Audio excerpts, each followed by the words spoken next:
Hello people, in this video I'm going to show you how to stain a guitar body. I've got this body from Guitar Kit Fabric that they kindly supplied me, along with all the stains and the filler which came in their finishing pack.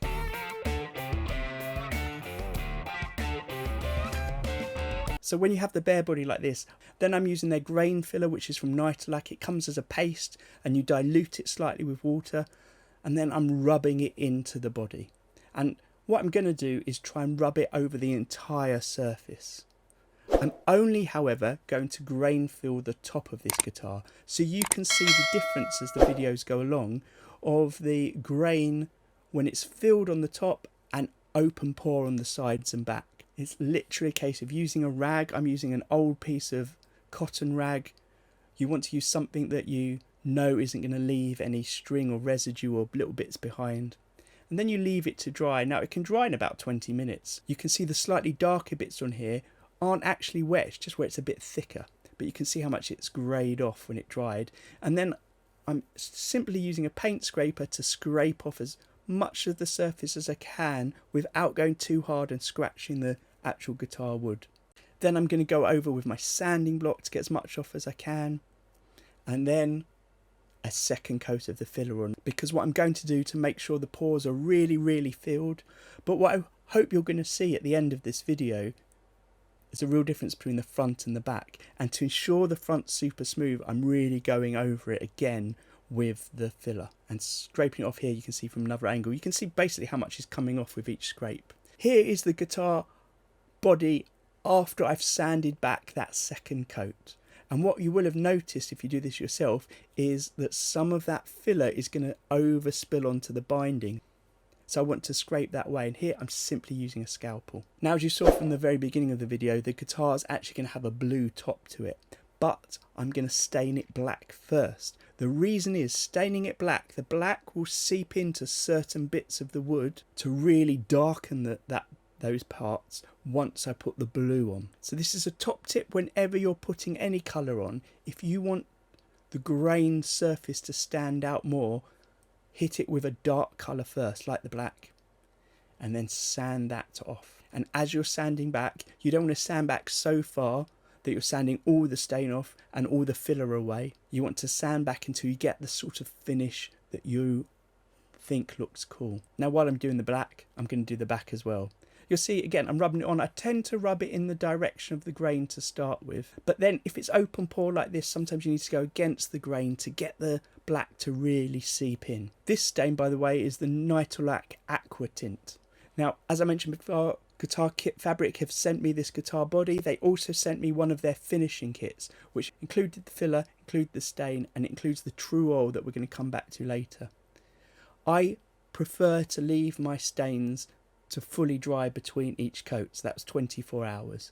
And now here we go with the second coat. You will notice from this angle though, there are some sections at the back which haven't quite darkened as much as the rest. Why is that?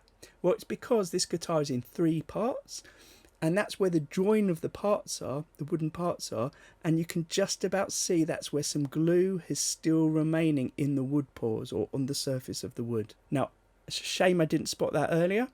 Sometimes you don't spot it until you stain it. So all I'm going to simply do is sand back there to try and get rid of that surface, and then stain it again. As I'm using black, it's really not a problem. The black's going to cover it.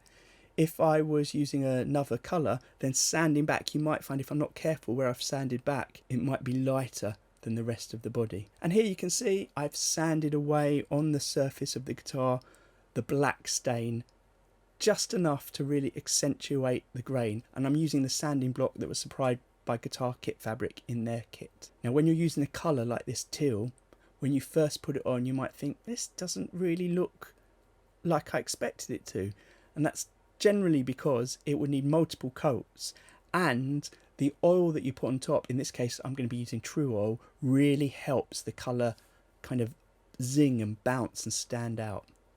So what I'm going to try to show you as much as I can in this video is the difference in colour through the different stages.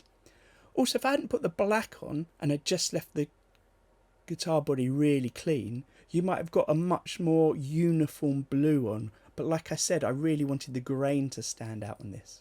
Now, if you're not careful, it can look a bit patchy if you put the ink on a bit too thick. Here you can see a second coat, a third coat of blue. It's really taking shape, and the final, this was the fourth coat of blue. I think it looks fantastic.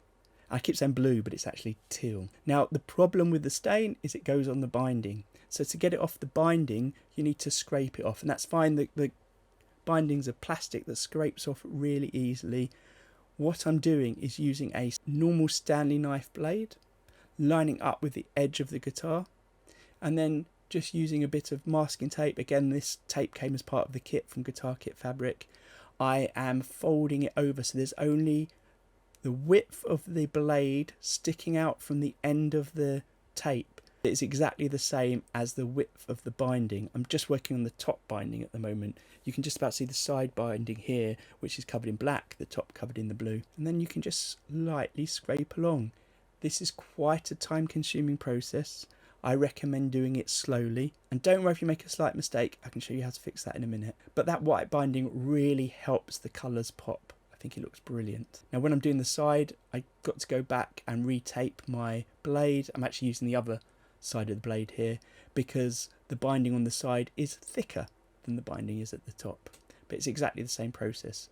You can see that the tape isn't tight to the blade, it sticks out a bit below the bottom, so it's a bit like a guide when I put the blade up against the binding. And again, I'm really taking my time on it. I've made a series of videos on this guitar kit that Guitar Kit Fabric sent me. There's a link to those in the playlist below. If I zoom in here, you can just see that actually there are some bits here where I've scraped a bit too far. So I'm simply going to get a bit of the stain out and brush it in, just like a sort of fill into those sections. It will mean brushing it in, fading it out on the body, and then going back in to scrape the binding afterwards. And now I'm being super cautious. Now I want to quickly show you this. This is a jump ahead to the next end of the next stage. The colours often don't seem to pop. Even the black look as vibrant as you would expect it to, and that's going to change when you put the top coat, the final coat on, the clear coat.